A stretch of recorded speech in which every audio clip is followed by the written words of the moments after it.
welcome to my channel. You may have noticed that I may have taken a little bit of a long hiatus, a couple years actually. But yeah, I'm in a different stage in my life, different people, different surroundings, different environment, and just different place. And I feel like it's time for an update. And as the title says, you read correctly, it is now time to conceive baby number one.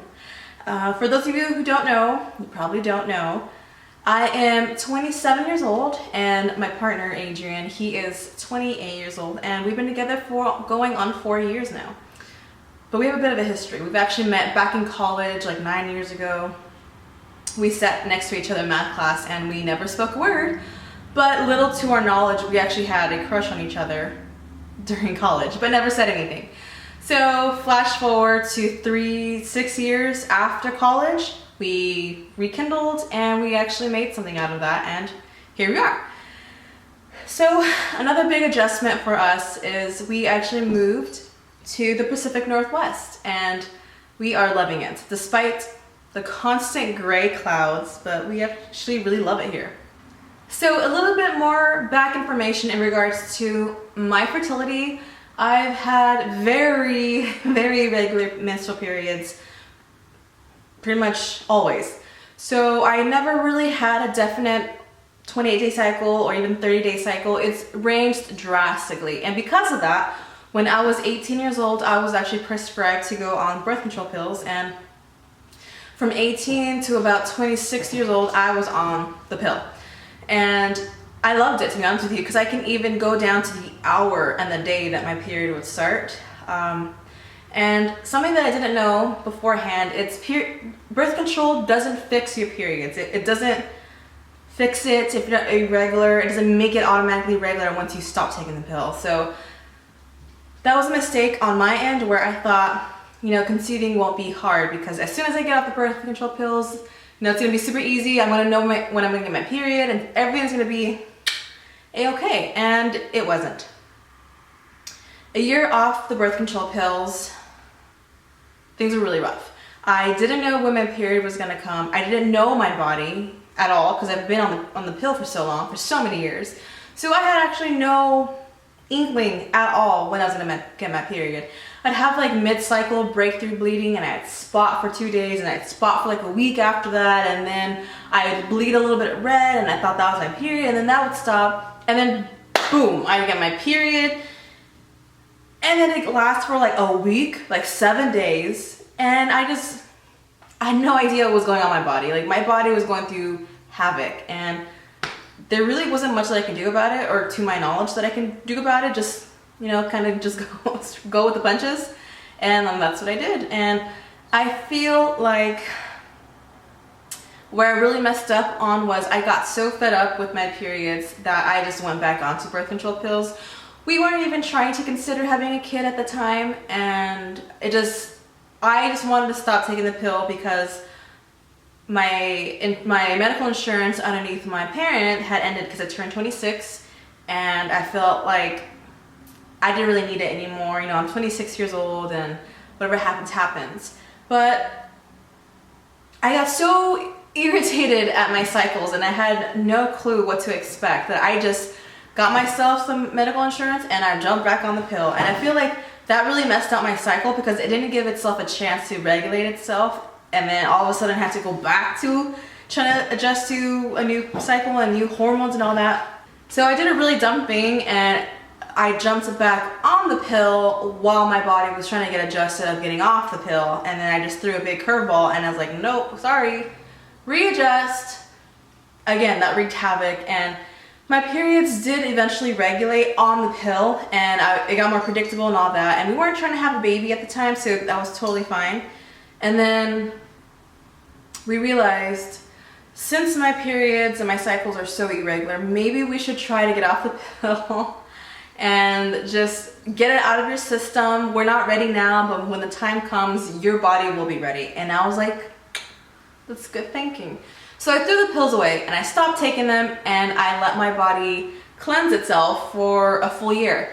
And to me, it felt as if my cycles almost instantly regulated. I went from an average of 28-day cycle on the pill, and then going and learning the patterns of my body to about a 40-day to maybe 50-day cycle. So yeah, to you that may sound pretty regular, but for me, I at least had a time frame to know when to expect it. So that was regular in my realm of regularity. And I started to notice that my periods were starting to regulate in my terms, and I noticed on my period tracker app that it would start coming around day 43, give or take a day or two, day 43, and that was the new norm for me. So I knew that around day 43, anywhere between those days, I'd get my period.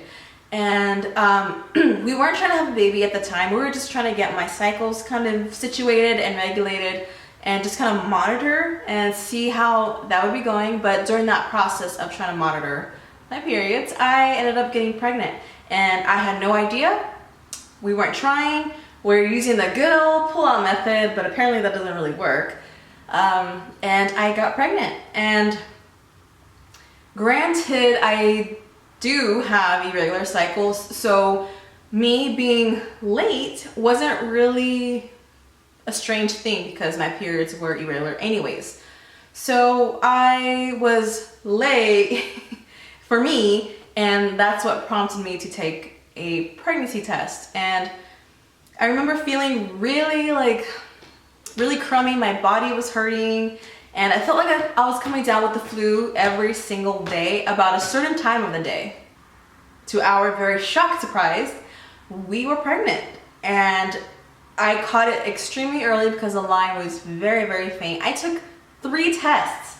I took a clear blue, not the digital, just the regular clear blue. I took a Walmart cheapie, and I also took a first response early result test, and they all came with like a sliver of a pink line.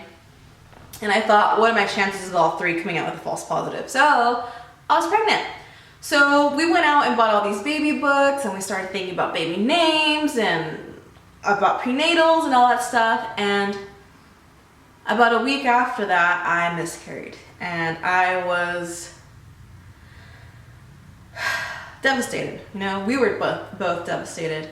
It was something that we kind of started to prepare our minds and start, you know, take account for our lives and how we were about to change and how things were gonna start, you know, migrating to become more family oriented. But ultimately it didn't work out that way for us. So considering that we weren't trying at that point, and I ended up getting pregnant, and how much it hurt us to see this not come to fruition, you know, we kind of had a sit down conversation, and we decided that this is a good time. It's a good time to try.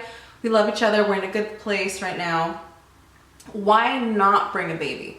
If we had a miscarriage, you know, maybe that's a sign of fertility problems, and we want to get that taken care of right away as opposed to later on down the line when it may be a little too late, or, you know, just who knows. So we decided to sit down and try. So we are now currently on cycle 2 of trying, or going into cycle 3 of trying, and no baby as of yet, but that's okay. We're still early, and we're gonna go ahead and document this journey, or I'm gonna go ahead and document this journey. I don't know if Adrian's gonna make appearances, maybe, but we'll see. So yeah, my next video, which is gonna be coming up next week, it's gonna be me showcasing my symptoms from day of ovulation to 7 DPO, and then a second video after that will be the second part of my luteal phase, and hopefully a BFP. So yeah, that is so far where we are in life, and that's the journey that we're gonna try to go down. And if there's one of you out there that's going through the same thing that I am, I want to be your friend. I want to discuss things with you. I want to talk to you. I want to get to know you. I don't want to feel alone in this, you know, and that's the crappy part about possibly having fertility problems. You don't know unless you put yourself out there, you know, and that's what I'm doing. And hopefully you reach somebody that maybe wants to hear someone else going through the same thing as they are. But yeah, I am always open to new friends, and I will be posting every week with new life updates, hopefully with the new baby on the way. So thank you guys so much for checking out my channel. Subscribe and hit the notification bell. I don't know why I said that. I just hear all the other YouTubers say that, so just do that. Just hit the bell. Alright guys, I'll see you guys in my next video.